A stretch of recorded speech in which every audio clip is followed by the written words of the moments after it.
One thing I just wanted to pick up on performance. You know, the words are simple: pay for performance. And you mentioned the design of it, but you know, today there's a lot of talking about short-term versus a long-term focus, long-term sustainable focus. How do comp committees deal with that? And it just strikes me that once you start getting the longer term, some of the measures could be a little more fuzzy than the short-term measures. How are comp committees and advisors dealing with that subject? Great question. Generally, issuers will focus the short-term plan as a true incentive program so that it will be responsive to the goals that are set for management, both in terms of earnings, but also in terms of operational and strategic priorities. That's easy to say and very difficult to do well and quite time-consuming, but when you think about it, it is critical because you have a strategy and you have sort of earnings expectations out there. Making sure your program responds to the achievement of those and messages management in the whole world is critical. A little more difficult is the long term for the reasons you give, Don. It's difficult to forecast and set goals for even a year, leave alone 3 or 5 years. The big move over the last 5 years has been to shift from simply looking at stock price, which was sort of the easiest and best available measure of long-term performance, to relative stock price. So that if you're in the TD, you don't simply ask, did TD stock go up, which is the historical way to do it. Rather you ask, well, how did TD do relative to RBC and Scotia and BMO and CIBC? And that has been the primary move. Having said that, it doesn't offer management great line of sight, and so you have some of the most sophisticated issuers will use a combination of what I just described together with maybe some return on capital or longer term earnings growth measures. So that's, and I would say, Don, as I think I said to you earlier, this is in an effort to get better. In other words, these are solutions that are less bad than the status quo. They're still a work in progress. Yeah, sure. Can I ask Ken a follow-on on that? And that's on the risk-based side of the thing. So Ken, you know, I think we've been at this pay for performance over the course of the last 10 years, and as you say, it's a work in progress, and we're getting better at it. I'm not as certain about how much headway, and I'm asking it as a question, how much headway we're making on risk-adjusted pay for performance. Certainly, we have been successful in extending the terms of the long-term plans so we can look back and measure things on that basis. And we've got the clawbacks and we can deal with the big spins. But in terms of trying to design a compensation program, a performance-based compensation that takes risk into account, my impression is we've been struggling so far mainly with the cost of capital as the basis on which we bring risk into the framework, and it seems to me to be not enough. And I'm wondering if you've seen any further developments on that.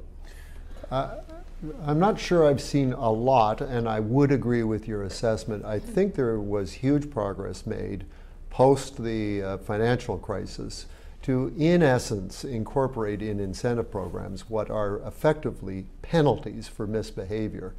But if I understand your question, and I would certainly think that this would be a good one to ask, you know, a penalty for misbehavior is not the same as an incentive for opportunistic and appropriate risk-taking. It simply will beat on you if you do something really bad. The amount of work that has gone into designing programs to actually encourage people to take the right amount of risk, definitely being done, definitely work in progress. It's the actual measurement of risk, say as between the insurance and the banking industries are quite different, and trying to get stable measures of those that are you know, verifiable and can be used for incentive purposes is not easy. There have been some efforts, and We support them because they send the message that effective risk management is really important. Do I really believe they're excellent measures of risk? I'm a little less certain of that. If I might just offer up there, Ken Paul, I agree with you, it's a work in progress. We look at essentially baking in those risk adjustments in a couple of different ways. So when we're thinking about, the overall aggregate level of payout when it comes to determining compensation, we take a view of that right at the top of the house to say, was the performance during the past year achieved whilst maintaining the risk appetite and stance of the organization in an appropriate fashion? And again, not perfect, but there's a whole variety of criteria that again our Chief Risk Officer and others are developing to enable us to, and enabling the committee to have that view. And then we also we embed risk and control objectives and requirements into each of our executives' performance scorecards. So again, we are taking that into consideration. Have they applied the right level of risk in achieving what they achieved in the past year? And again, we would adjust downwards typically if we don't feel that that's the case. So not perfect, but again. Shift gears a bit from some of the specifics and mechanics. There is a broad social issue out there of the rich are getting richer, the poor are getting poorer. And that goes to, when you look at the proxy season, show and tell, Ken, the size of the compensation programs. And so, yes, good pay for performance processes in place, risk adjustments. But I guess the basic question is, when is too much, and how do HR committees and advisors deal with that particular issue?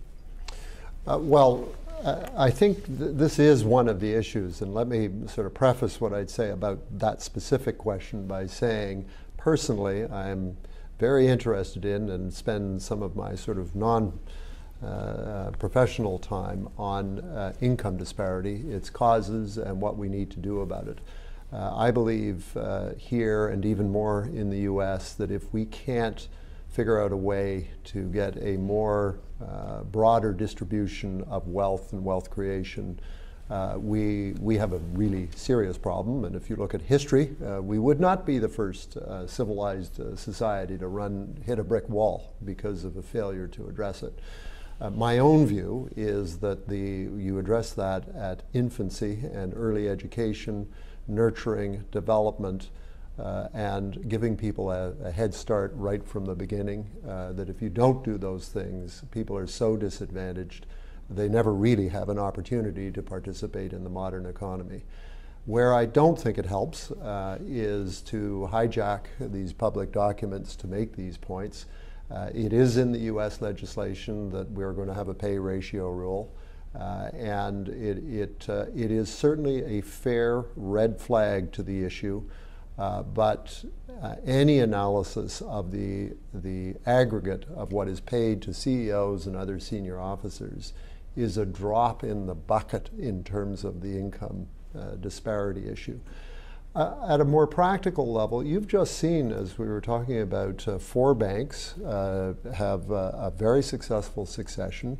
One of the things we advocated to all of them, and all of them did, was they actually paid the new CEOs less than the old CEOs. And that would seem like common sense, since the people who were there were presumably experienced and paid an experienced person's rate.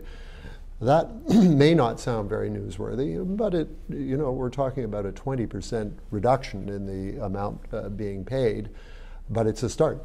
Okay, it was sort of more of they paid them less when they started. They paid the new CEOs less when they started than they were paying the old CEOs when they finished. Correct. But it's not quite the case that they paid them less when they started than they were paying the old CEOs when they started.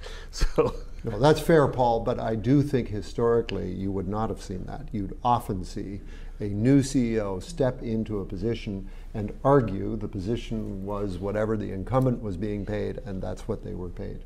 I thought, Ken, when you were talking about your 3Ds, design, disclosure, and discuss, I misheard the last one, and I thought your 3 were going to be design, disclosure, and disgust. on this point, I was saying, you know, when I was at CIBC and when we bought Wood Gundy in, I guess, 1998.